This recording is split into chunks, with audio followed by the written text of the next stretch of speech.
Study IQ IAS, अब तैयारी हुई अफोर्डेबल। नमस्कार दोस्तों कल से अगर आप देखेंगे तो दो बड़ी दुखद घटना सामने आई है। इनफैक्ट मैं तो कहूंगा दिल दहला देने वाली घटना। एक तो आपने सुना होगा गुजरात के अंदर ये जो राजकोट शहर है वहां पर गेम जोन में एक भीषण आग लग गई, जिसकी वजह से अभी तक लगभग 35 लोगों की जानें गई हैं।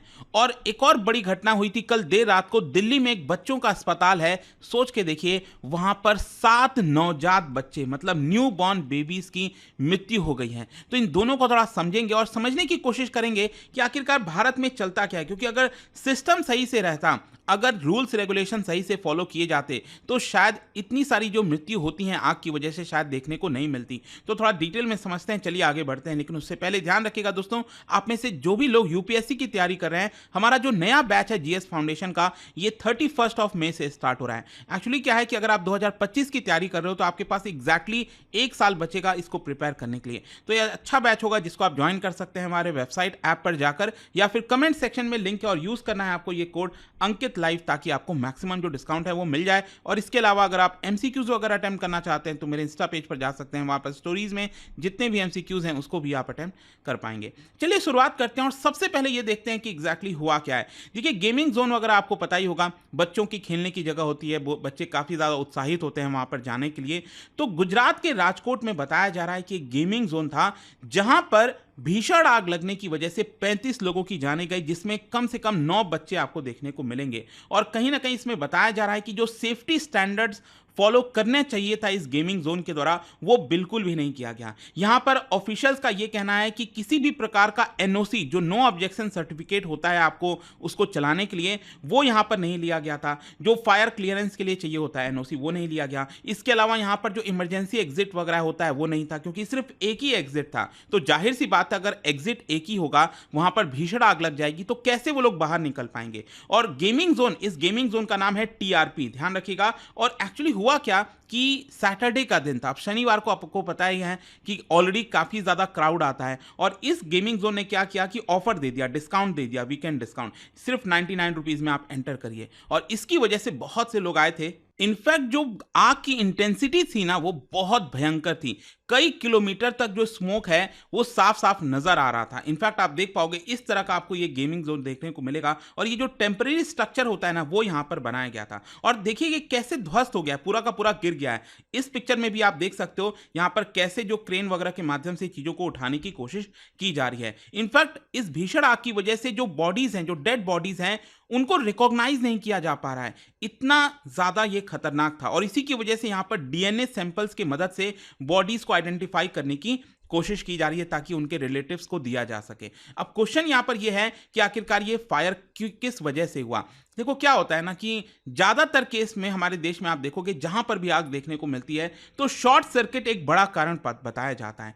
तो यहां पर भी एक बार बोला गया कि ये शॉर्ट सर्किट की वजह से हो सकता है, लेकिन अभी इसको लेकर प्रॉपर जांच हो रही है। मैं अभी लेटेस्ट यहां पर न्यूज में देख रहा था, उसमें बताया जा रहा है कि कुछ वेल्डिंग स्पार्क की वजह से मे भी शायद ये आग लगी होगी, वो भी एक बड़ा कारण बताया जा रहा है। खैर जो भी है, कल देर शाम को जब इसके बारे में पता चला तो तुरंत जो फायर ब्रिगेड की पूरी टीम है उनको पहुंचना पड़ा। और उनका यह कहना था, जो फायर फाइटर्स थे, कि क्योंकि ये टेम्परेरी जो स्ट्रक्चर है वो कोलैप्स होने की वजह से हमें इसको आग बुझाने में काफी ज्यादा मुश्किल आ रही थी। अब इस पूरे मामले को देखते हुए जो गुजरात के चीफ मिनिस्टर हैं भूपेंद्र पटेल जी, उन्होंने एसआईटी की जांच दे दी है। उन्होंने कहा है कि 5 मेंबर की जो एसआईटी है, which will be headed by additional DG, उनके द्वारा ये पूरा देखा जाएगा, ताकि आखिरकार एग्जैक्ट कारण क्या है और कौन दोषी है उसके बारे में पता लगाया जाए। यहां पर आप देख पाओगे जो प्राइम मिनिस्टर है नरेंद्र मोदी जी, उन्होंने भी इसको लेकर ट्वीट किया, extremely distressed by the fire mishap in Rajkot. और उन्होंने कहा कि हमारे जो थॉट्स हैं वो मृतकों के परिवार के साथ हैं, जो लोग इंजर्ड हैं हम उनके लिए कामना करते हैं, प्रेयर करते हैं।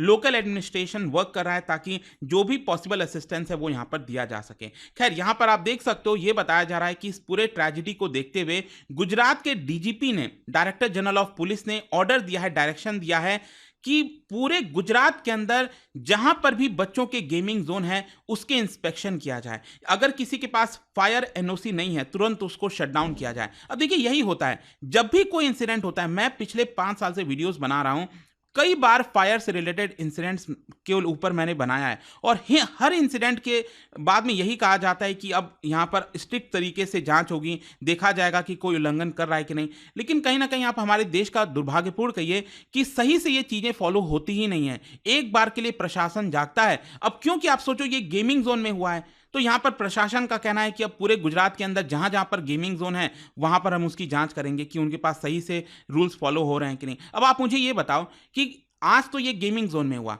क्या अगले बार भी गेमिंग जोन में होगा? क्या ये गारंटी है? ऐसा नहीं है ना, ये तो कहीं पर भी हो सकता है। तो आपको ये रूल्स रेगुलेशन यूनिफॉर्मली हर जगह फॉलो कराने चाहिए, चाहे वो मार्केट हो, दुकान हो, कहीं पर भी हो सकता है। तो ये बहुत इंपॉर्टेंट है। अगेन खैर, इन सारे मामले को देखते हुए क्या हुआ है कि यहाँ पर जो आरोपी बताया जा रहा है, बेसिकली क्या है कि जो फैसिलिटी के मालिक हैं, 3 पार्टनर्स हैं यहाँ पर, प्रकाश जैन, युवराज सिंह सोलंकी और राहुल राठौर। तो इसमें से पुलिस ने क्या किया है कि जो एक तो मैनेजर है टीआरपी गेमिंग जोन का, नितिन जैन, उनको अरेस्ट कर लिया, और साथ ही साथ एक जो पार्टनर है इस गेमिंग जोन के, युवराज सिंह सोलंकी, उनको यहाँ पर अरेस्ट कर लिया। लेकिन राजकोट बार एसोसिएशन ने एक बड़ा डिसीजन लिया है कि उनका कोई भी लॉयर, कोई भी वकील उनकी तरफ से केस नहीं लड़ेगा कोर्ट के अंदर। ठीक है, तो ये इनकी तरफ से डिसाइड किया गया। एक तो ये वाला इंसिडेंट हो गया। अब दूसरा इंसिडेंट मैं देख रहा था, आज सुबह उठा तब यहां पर पता चला कि दिल्ली के भी एक इलाके में भीषण आग लग गई थी। और ये सोच के देखिए, मतलब बड़ा ही दुख होता है कि अभी अभी जस्ट जन्म हुआ है बच्चों का, ठीक है, वो यहां पर मारे गए हैं इस पूरे इंसिडेंट के अंदर। दिल्ली के विवेक विहार में एक बच्चों का अस्पताल है, वहां पर यह इंसिडेंट हुआ। करीब 12 न्यू बॉर्न उस हॉस्पिटल में थे, बच्चों के अस्पताल में, जिसमें से एक का जो है ऑन द स्पॉट डेड हो गया, और 6 बच्चे फायर इंसिडेंट के बाद यहाँ पर मृत्यु हो गई उनकी। और जो 5 बच्चे बचे हैं उनका ट्रीटमेंट चल रहा है अस्पताल के अंदर। सोच के देखिए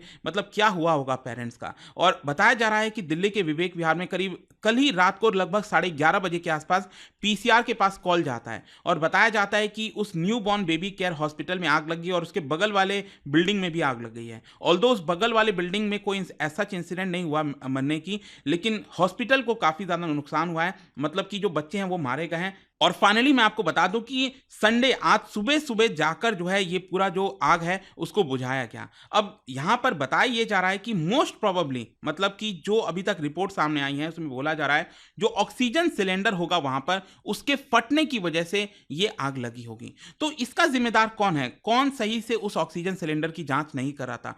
कौन उसमें देखेगा कि उसमें कितना प्रेशर है, नहीं प्रेशर है? तो ये सब कुछ अगेन इंपॉर्टेंट हो जाता है। दिल्ली प्रशासन, यहां पर आप देख सकते हो जो चीफ मिनिस्टर है उनका कहना है कि बच्चों के अस्पताल में आग की यह घटना हृदय विदारक है। इस हादसे में जिन्होंने अपने मासूम बच्चों को खोया उनके साथ हम खड़े हैं।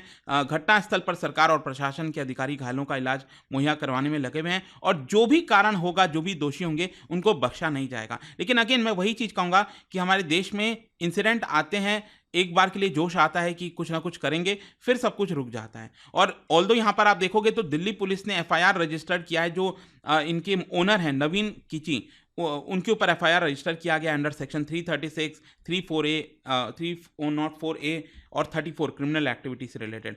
यहाँ पर जो नवीन किची हैं ओनर, वो एब्सकॉन्डिंग हैं, मतलब गायब हैं, फरार हैं, पता नहीं कहाँ पर हैं। खैर, यहाँ पर अगर हम फायर इंसिडेंट की बात करें भारत के अंदर, तो आप देख सकते हो कि 2019 में एक सर्वे हुआ था, इंडिया रिस्क सर्वे, और उसके अंदर बताया गया कि एक बहुत ही सिग्निफिकेंट कारण है फायर इंसिडेंट, जिसकी वजह से बहुत से लोगों की जानें जाती हैं। लॉस ऑफ लाइफ होता है, लॉस ऑफ प्रॉपर्टी होता है। यहाँ पर एक आंकड़ा बताया जाता है कि 2010 से 14 के बीच में लगभग आप देखोगे तो करीब 1,13,000 लोगों की मृत्यु हुई है बिकॉज ऑफ फायर इंसिडेंट्स। आप समझिए हर दिन लगभग 62 लोगों की मृत्यु हुई है। और ज़्यादातर केस में क्या है, जो इलेक्ट्रिक शॉर्ट सर्किट है वो एक बड़ा कारण बताया जाता है। और इसी के ऊपर एक्शन लेते हुए 2019 में जो एनजीटी है, नेशनल ग्रीन ट्रिब्यूनल, उन्होंने दिल्ली सरकार को ऑर्डर दिया था कि लगभग 4,700 ज़्यादा इंडस्ट्रियल यूनिट्स उनको इमीडिएट बेसिस पर शटडाउन कर देना चाहिए, क्योंकि जिस तरीके से वो ऑपरेट कर रहे हैं रेसिडेंशियल पॉकेट्स के अंदर।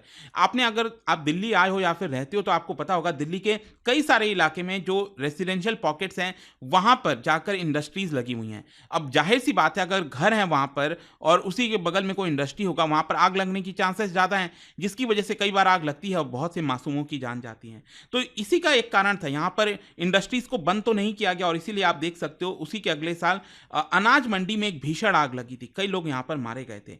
तो इसमें भी कहीं ना कहीं ज़्यादातर कारण शॉर्ट सर्किट ही बताया जाता है। तो प्रॉब्लम क्या है कि रेसिडेंशियल डेवलपमेंट अगर आप एरियाज देखोगे, वहाँ पर वायर वगैरह एक के ऊपर एक लटके हुए हैं। आप चांदनी चौक, कई जगह आप चले जाओ, आप दिल्ली के कई इलाके में, तो आपको समझ में आ जाएगा कि क्या हालत होती है। तो कहीं पर भी थोड़ा सा इंसिडेंट होगा तो वो आग तेजी से फैल जाता है। क्वेश्चन ये है कि इसको लेकर करना क्या चाहिए। देखो सिंपल सी चीज़ है, आपको एक कंप्लीट फायर इंसिडेंट मैनेजमेंट जो है बनाना पड़ेगा। यहाँ पर जो डेवलपमेंट एजेंसीज हैं, जो घर बनाती हैं, वो उसका देखभाल वो जो देखती हैं, उन सबको देखना होगा कि जब आप कोई घर का निर्माण कर रहे हो, कोई चीज बना रहे हो, तो क्या वहां पर जो फायर सेफ्टी नॉर्म्स है उसको फॉलो किया जा रहा है कि नहीं। यहां पर यह भी करना चाहिए कि हर साल fire safety audit independent agency से करानी चाहिए। ये कंपलसरी कर देना चाहिए पूरे भारत के अंदर। भारत में यहाँ पर कई सारे रूल्स तो बने हुए हैं, लेकिन उसको फॉलो कम किया जाता है। There is need to revisit fire safety audit regulation, ये बहुत इंपॉर्टेंट हो जाता है। और साथ ही साथ लोगों को अवेयरनेस बहुत इंपॉर्टेंट है फैलाना। अवेयर जब तक लोग नहीं होंगे कि ऐसे एक्शन लेना है, क्या करना है, ये अदरवाइज रोकना मुश्किल है। और यहाँ पर मैं आपको एक और चीज बताता हूँ। फायर इंसिडेंट्स के बाद जो फायर फाइटर्स हैं उनका अहम रोल होता है। दिल्ली के अंदर आप देखिए तो 3 मिलियन पॉपुलेशन पे 1700 फायर फाइटर्स हैं। वहीं अगर आप डेवलप्ड कंट्रीज में जैसे न्यूयॉर्क वगैरह में देखोगे तो ये संख्या 8 गुना ज्यादा हो जाती है और दिल्ली की पॉपुलेशन का आधा है।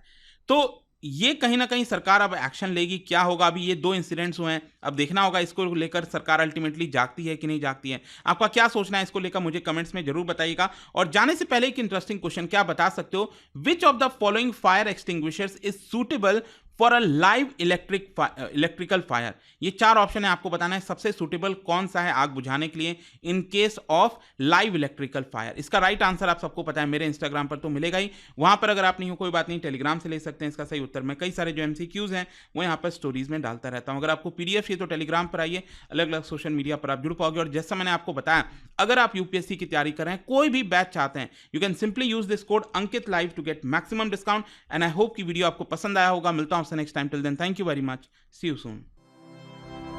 स्टडी IQ IAS, अब तैयारी हुई अफोर्डेबल।